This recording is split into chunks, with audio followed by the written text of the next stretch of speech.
Que Dieu te donne des vrais amis. Que Dieu te donne des vrais amis. Un vrai ami, c'est celui qui prend soin de tes enfants lorsque tu n'es pas là. Un vrai ami, c'est celui qui prend soin de tes enfants quand tu n'es pas là. C'est pourquoi tisser des vraies relations. Arrêtez de tisser des relations superficielles. Soyez profond dans vos relations. Parce que tu mourras un jour et tu vas laisser des enfants. Et il faudrait quelqu'un qui va se battre pour tes enfants, qui va s'opposer aux oncles voleurs, qui va s'opposer à toutes ces personnes qui viennent dépouiller les veuves et dépouiller les orphelins. Que Dieu te donne un David. Que Dieu te donne un vrai ami.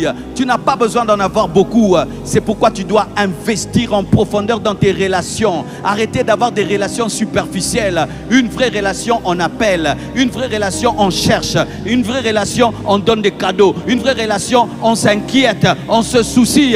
Mais si avec tout le monde tu es superficiel, le jour que tu mourras, tes enfants vont souffrir. Le jour que tu mourras, ta femme va souffrir. Le jour que tu mourras, tes enfants vont souffrir.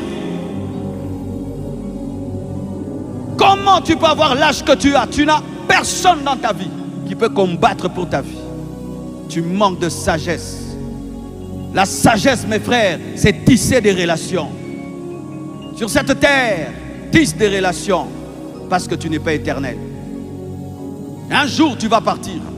Et tes enfants, qui va les défendre?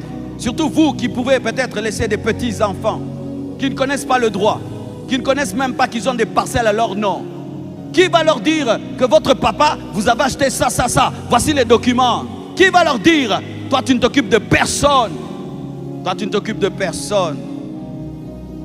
Il y a des milliards d'hommes sur cette terre. Et parmi ces milliards d'hommes, il n'y a aucun qui est vraiment ton ami. Tu as un mauvais cœur et tu es distrait. Vous savez, en ce temps-ci, mes frères, avec tous ces amis Internet, nous pensons avoir beaucoup d'amis. Avoir 1 million d'amis, ce n'est pas avoir un ami.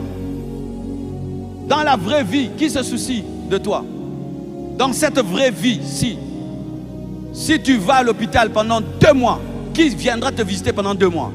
Tu en as? Si tu n'en as pas, tu es pauvre. Dans cette église ici, qui est ton ami? Si tu disparais, tu ne viens plus à l'église, qui va se rendre compte que tu ne viens plus? Tu n'en as pas. Et tu dis c'est la faute des autres, c'est ta faute. C'est ta faute. C'est ta faute. On a une bouche pour tisser des relations. On a une bouche pour tisser des relations. L'amour de Jonathan David, c'était la bouche, la parole. La parole. On dit amen. Toi, tu quittes l'église comme si on t'a chassé. Tu manques de la sagesse.